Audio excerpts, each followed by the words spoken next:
श्रियकान्ताय कल्याणनिधये निधयेतिनाम् श्रीवेङ्कटनिवासाय श्रीनिवासाय मङ्गलम्।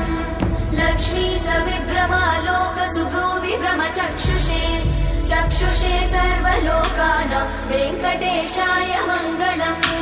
श्रीवेङ्कटाद्रिशृङ्गाग्रमङ्गलाभरणाङ्गये मङ्गलानां निवासाय श्रीनिवासाय मङ्गलम्। सर्वावयव सौन्दर्य सम्पदा सर्वचेतसां सदा सम्मोहनायास्तु वेङ्कटेशाय मङ्गलम्। नित्याय निरवध्याय सत्यानन्दचिदात्मने सर्वान्तरात्मने श्रीमद् वेङ्कटेशाय मङ्गलम्। स्वतः सर्वविदे सर्वशक्तये सर्वशेषिने सुलभाय सुशीलाय वेङ्कटेशाय मङ्गलम्।